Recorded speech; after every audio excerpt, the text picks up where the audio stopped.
Assalamualaikum warahmatullahi wabarakatuh. Salam sejahtera bagi kita semua. Kami dari kelompok 3 akan menjelaskan tentang kepemimpinan pendidikan yang beranggotakan Afriza Apriandi Ilham, Devi Firda Salsabila, Syifaun Warohmah, dan saya sendiri sebagai moderator Aurelia Putri.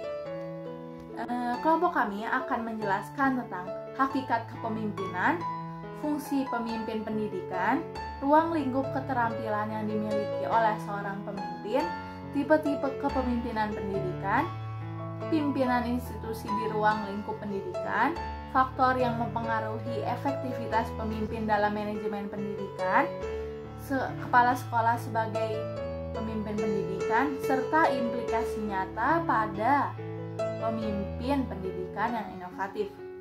Maka, mari kita simak pemaparan materi dari kelompok saya.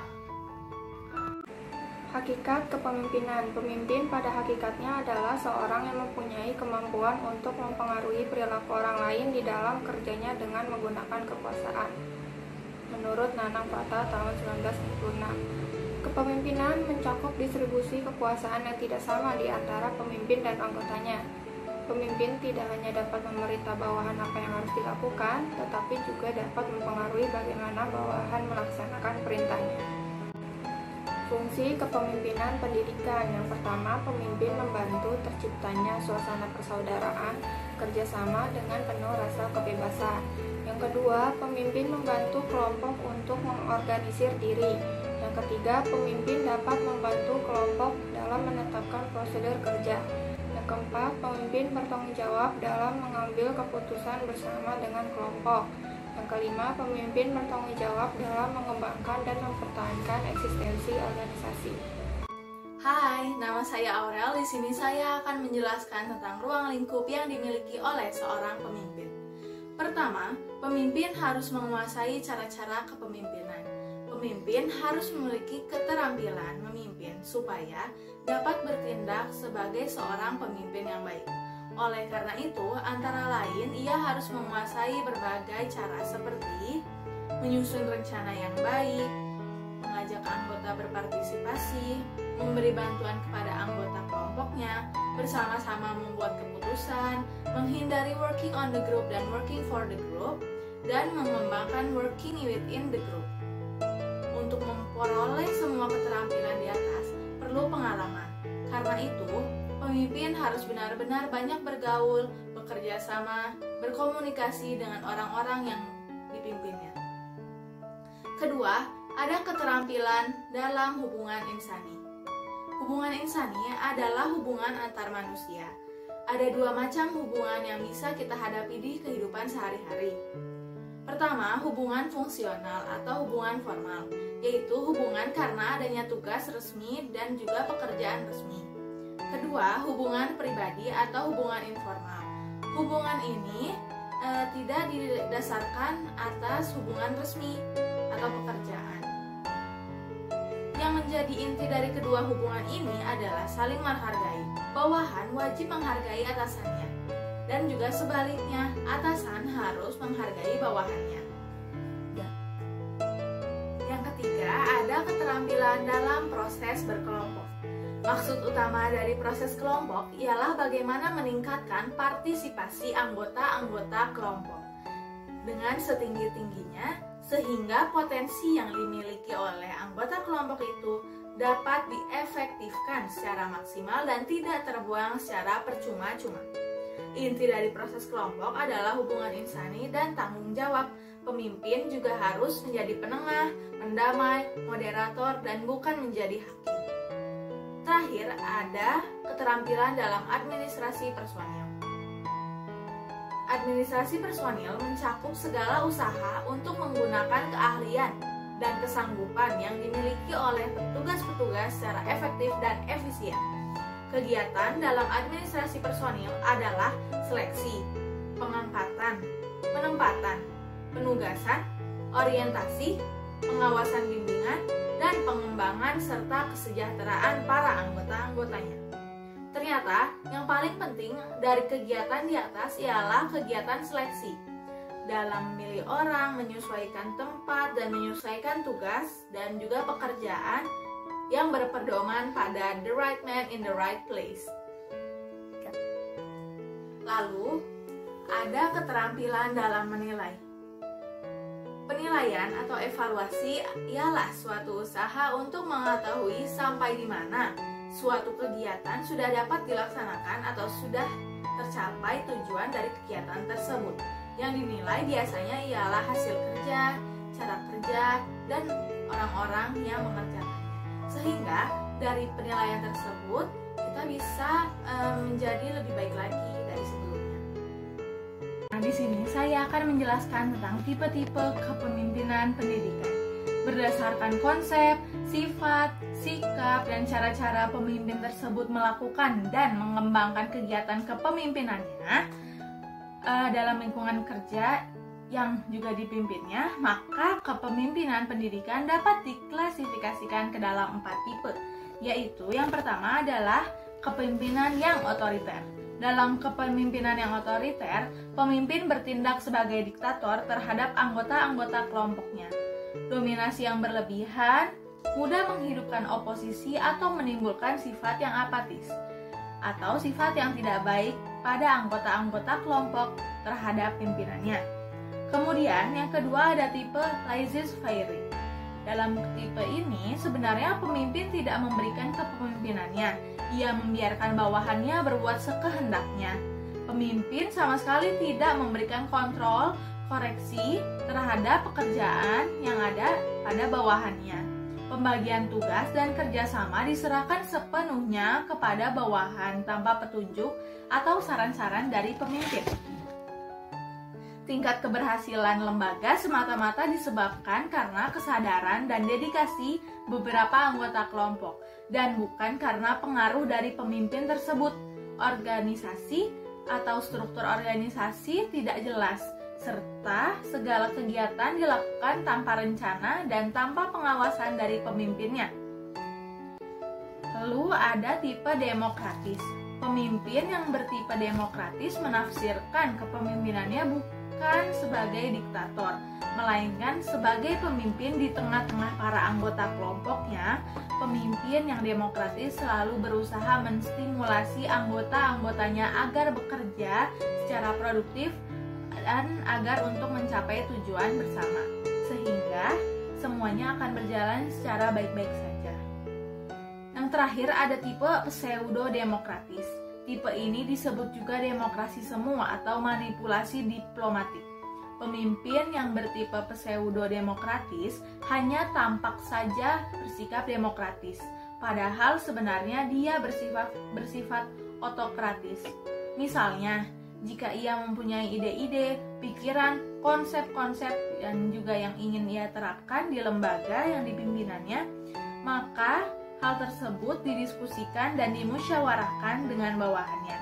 Tetapi situasi diciptakan sedemikian rupa sehingga pada akhirnya bawahan akan terdesak dan menerima ide-ide, pikiran, konsep yang diajukan oleh pimpinannya sebagai keputusan bersama. Maka hal tersebut didiskusikan dan dimusyawarahkan dengan bawahannya.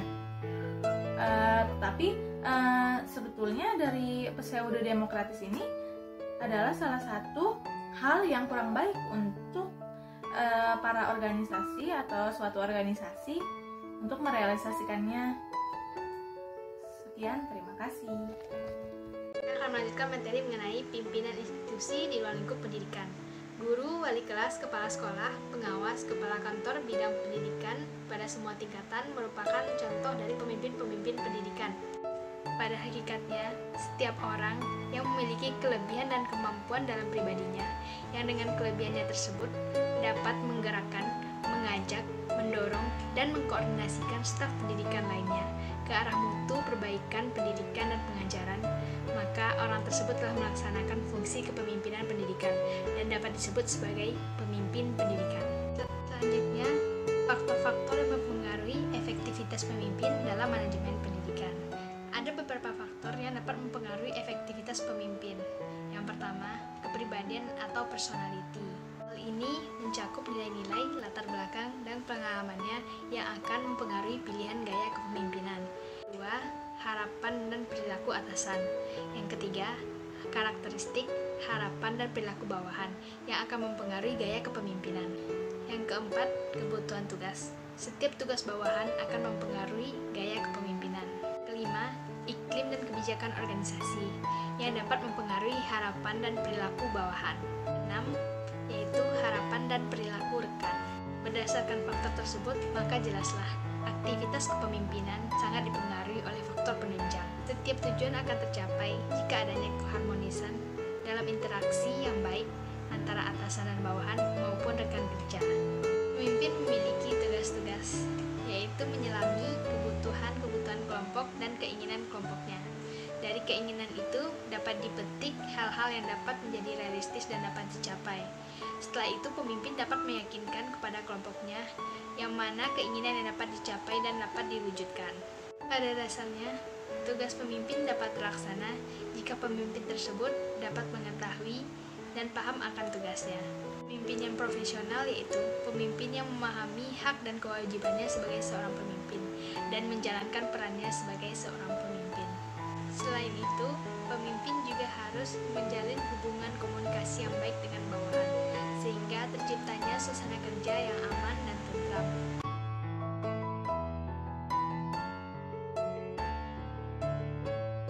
Kemudian, kepala sekolah sebagai pemimpin pendidikan. Fungsi utama kepala sekolah sebagai pemimpin pendidikan ialah menciptakan situasi belajar mengajar sehingga guru-guru dapat mengajar dan murid-murid dapat belajar dengan baik. Dalam melaksanakan fungsi tersebut, kepala sekolah memiliki tanggung jawab ganda, yaitu melaksanakan administrasi sekolah sehingga tercipta situasi belajar mengajar yang baik dan melaksanakan supervisi sehingga kemampuan guru-guru meningkat dalam membimbing pertumbuhan murid-muridnya. Sebagai pemimpin pendidikan, kepala sekolah menghadapi tantangan yang berat. Untuk itu, ia harus memiliki persiapan yang memadai. Karena banyaknya tanggung jawab, maka kepala sekolah tentunya memerlukan bantuan.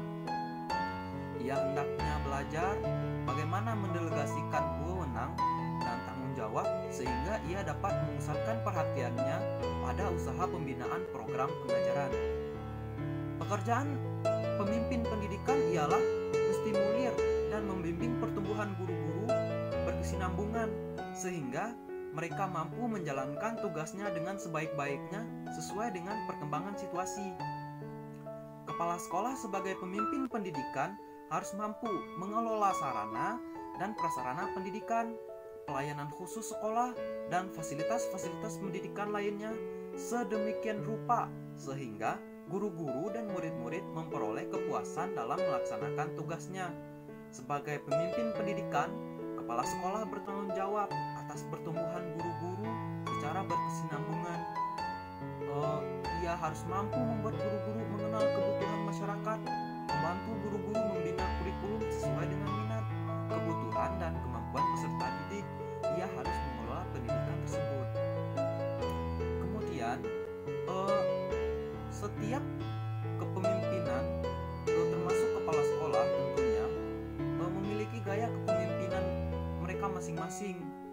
Nah, gaya kepemimpinan itu adalah suatu cara atau teknik seseorang dalam menjalankan suatu kepemimpinan. Gaya kepemimpinan dapat pula diartikan sebagai norma perilaku yang digunakan seseorang saat mencoba mempengaruhi perilaku orang lain, seperti yang ia lihat. Dalam hal ini, usaha menjadi amat penting kedudukannya. Untuk mencapai tujuan yang diharapkannya, kepala sekolah mempunyai sifat, kebiasaan, temperamen, watak, kebiasaan yang khas, sehingga membedakannya dengan pemimpin yang lainnya. Kemudian ada 4 pola perilaku kepemimpinan. Yang pertama itu ada gaya kepemimpinan instruktif, kemudian ada konsulatif, ketiga ada partisipatif, dan yang keempat ada delegatif. Kemudian yang terakhir ada implikasi nyata pada pemimpin pendidikan inovatif. Nah, saat ini agar dapat mengikuti perkembangan zaman, seseorang pemimpin pendidikan haruslah inovatif, harus mempunyai keyakinan diri agar dapat bekerja dengan baik dan bersungguh-sungguh. dalam melaksanakan tugas dan kewajibannya sebagai seorang pemimpin. Nah, pemimpin pendidikan yang inovatif itu seperti apa sih? Dan bagaimana sih? Nah, yang pertama itu ada pemimpinan secara konstruktif, yaitu pemimpin pendidikan yang inovatif senantiasa mendorong dan membina pendidik dan tenaga kependidikan agar berkembang menjadi pendidik dan tenaga pendidikan yang profesional.